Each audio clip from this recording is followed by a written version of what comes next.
Pogba on a free to Chelsea. Who says no? What kind of idiot would say no? But a lot of Chelsea fans are saying no. Let's get into it. Welcome to the Kavkas View, guys, and today's video is an insightful one, and it's one that blows my mind. Paul Pogba wants to stay in the Premier League if the offer's there. One of the clubs that can afford him is Chelsea. It's a no-brainer. We're going to cover it. We're going to break the story down. The Telegraph is reporting it, and it is strong links. We're going to break it down, the 411, just the way you guys want it. Then we're going to talk about the links for Raphinha and how he's been a club target for ages now. Yes, ages. I mean, over a year and a half. And he should have been Chelsea's before he went to Leeds. Finally, we're going to talk about Cho turning his allegiance from England to Ghana, and when he can, not the fake news that is absolutely being reported at this moment in time. And finally, Matisse Armani, you guys most probably all know him. Excellent YouTube channel. He's had an opinion that was very, very controversial. He wouldn't renew Kante and Jorginho.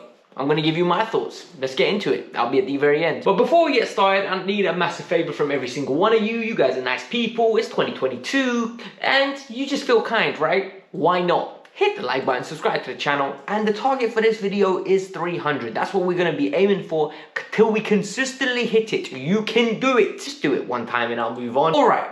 Paul Nabil Pogba is absolutely fantastic, right? He is polarizing at his finest. And the reason he's so polarizing is because you've got people like me who think he is absolutely fantastic, two-footed, excellent athlete, intelligent player, ability to beat a man like he's a winger, ability to defend when he wants to and play a disciplined role when he wants to is the key phrase, but elite level box-to-box midfielder.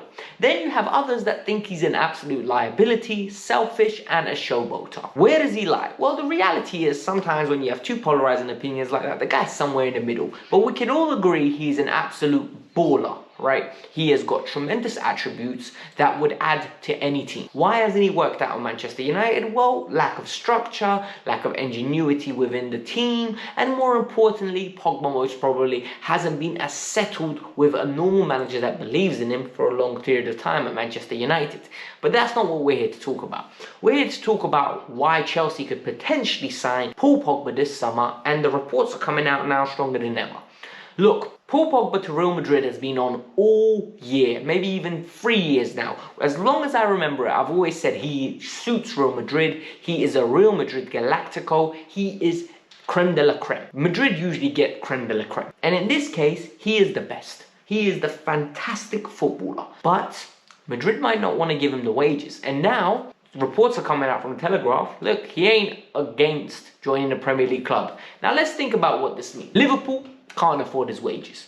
Manchester City, would they want him potentially? I don't see him and Pep getting a lot. Big man, this only leaves Chelsea. And Chelsea can pay him the wages. Chelsea will potentially be moving on from Jorginho and Kante this summer. Why not bring in a top player and for a free transfer? Yes, before all of you jump on me, there will be a big signing on fee, and it means we have to deal with Mino Raiola, so there's agent fees that are going to be inflated. But what he adds, if you allow him to play next to an N'Golo Kante and next to a Mateo Kovacic, and if the rumors are right, where we go get a Declan Rice or an Yves Bissouma or a Chouameni, all of a sudden you've got one heck of a midfield. Maybe you're going to unlock the potential that everyone's been waiting for. Manchester United fans are going to hate this. The idea of him in a blue top with Pogba on the back with a number 6, come on peeps. Who says no to this? Let me know your thoughts. The next story is a less sexy name. It's not the name that all of you are going to love. It's not the name that all of you are going to get excited about because it's Raphinha. Raphinha is a two-footed individual that plays on the right wing for Leeds United, and he fits the SSS. The triple S is integral for me when you think of signing a player. Number one, systemically, does he fit? 100%. He can play right wing of a 4-3-3, or he can play as the right inside forward or a 3-4-3. So he fits perfectly there. Then, stylistically, do I like to watch him? Do I think he brings the extravagance Tuchel wants? Does he work hard off the ball? 100% he does. He's good with both feet, ability to beat a man, ability to chase, quick, strong, good player that would fit the system and stylistically looks great. Perfect. Finally, statistically, his stats are absolutely amazing, right? Creating chances, assists, goals. His per 90 stats are up there with the best wingers in the Premier League. A lot of people don't want to accept it because he plays for Leeds. I think we should stop being such snobs that only go for players that cost above £50 million. Sometimes the best signings are the ones that you don't expect to shine. And especially in this case now, we were keeping tabs on him while he was at Rennes with Edouard Mendy. We looked at him, we considered it, we chose to go after Hakim Ziyech, a Christian Pulisic, those Carabao players. Why? They've got the bigger name, they've got the stardust, it's the sexy signing. And yet, in my opinion, don't shoot me, I think he's better than both of them. I really do. I think if he comes in, apart from Kai Havertz and Mason Mount, he starts instead of all of them in behind the striker, who is Romelu Lukaku at this moment in time. So don't shoot the messenger. These are just my opinions. I want to hear your thoughts. Chelsea will potentially be going back in for him in the summer. Personally, I'm all for it. I want to hear your thoughts. The final story here before from the news is Hudson-Odoi apparently is set to pick Ghana over England. A lot of people are saying Ghana over England, but why is he not picking it now and helping them qualify like this guy over here? For me, I think it's important to do your research before you make statements like this. Legally and by FA rules, FIFA rules, he's not eligible to switch nationalities until next season. That's because there'll be a considerable amount of time gone from when he played for England in a competitive game before a certain age, and then he can change nationality. But this is another thing. If Ghana qualify for the World Cup, Hudson-Odoi is definitely going to switch nationalities. And the reason why is because he wants to go to a World Cup. He wants to play for Ghana most probably because he feels Ghanaian. His family's Ghanaian. He grew up in a Ghanaian household most probably with Ghanaian traditions, Ghanaian culture. So why wouldn't he? Yes, he went to school here. It's a decision that only he can decide. We can't have an input on this because I can't tell him you need to feel English or you need to feel Ghanaian. It's the same way that if I was a baller, I wouldn't be told, oh, Alex, you need to play for Georgia or Azerbaijan.